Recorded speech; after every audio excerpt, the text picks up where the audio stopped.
This is the Asus ZenScreen Duo OLED monitor, and as the name suggests, it's two 14-inch OLED panels and it folds into an ultra-portable laptop-sized footprint that fits easily into a standard-sized backpack, but don't forget, you will also need to save some space for your laptop as well.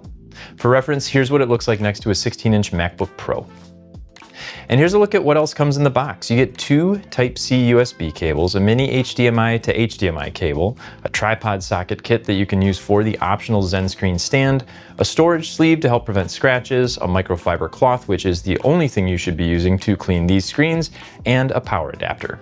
Or you can actually run the power straight from your laptop with a USB-C cable. Plus, as a safety measure, if the monitor detects low power output, it'll cap the brightness to prevent it from turning off immediately. But remember, using it plugged in this way will drain your laptop's battery faster. Now, I mentioned it comes with that tripod socket, which is great if you wind up getting the optional tripod stand, but if you're using it on the go or you just don't want to spend the extra money, it's also got a kickstand built in that you can use to set this up on your work surface either vertically or horizontally. As far as connections go, you've got a USB-C power port up at the top. Under that are two more USB-C ports labeled 1 and 2 and a mini HDMI port. You're also going to see the power button with a little LED indicator built in. Then there's a little multi-function joystick-like button that you can use to navigate the menus. And finally, the button at the bottom will open the monitor's menu, exit the menu, or return to the previous level within the main menu. It does take a little getting used to, but once you use it a couple times, it gets a lot easier. And here's a quick look through the menus. You can see here it's got a category called Splendid where you can select a picture mode to match how you're using the monitors, a display category where you can select how the image gets displayed across both monitors. Next is the image category where you can adjust things like brightness and contrast. Then you have color, which lets you adjust the saturation, gamma, and color temperature. And then there's your input selection, followed by the My Favorite category, which lets you set that middle button as a shortcut to a function of your choice. And finally, you've got the settings menu where you'll see an option for Quick Fit, which is a great feature for designers or photographers to use. You can choose from a grid pattern or a photo size pattern. These make it much easier to keep a consistent look all the way across your work.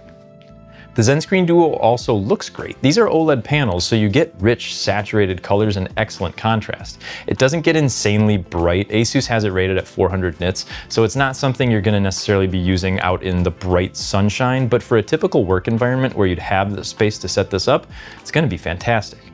As far as gaming goes, this isn't going to knock your socks off. They're only 60 Hz panels, but they are also OLED panels, so you do get great response times at least. If you're not playing a bunch of fast-paced games or you're not a really serious gamer, this honestly isn't a bad choice. That being said, if your primary use is gaming, you may want to explore other options. If you do want to pick one of these up, or if you need help finding a different option that fits your budget, make sure you check out the links down in the description.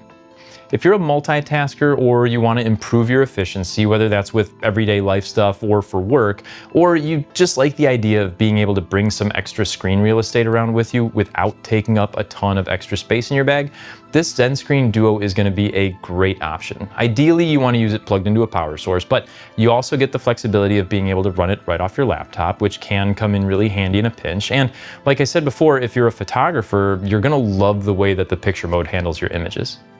Is this something you could see yourself using? Make sure you let us know down in the comments.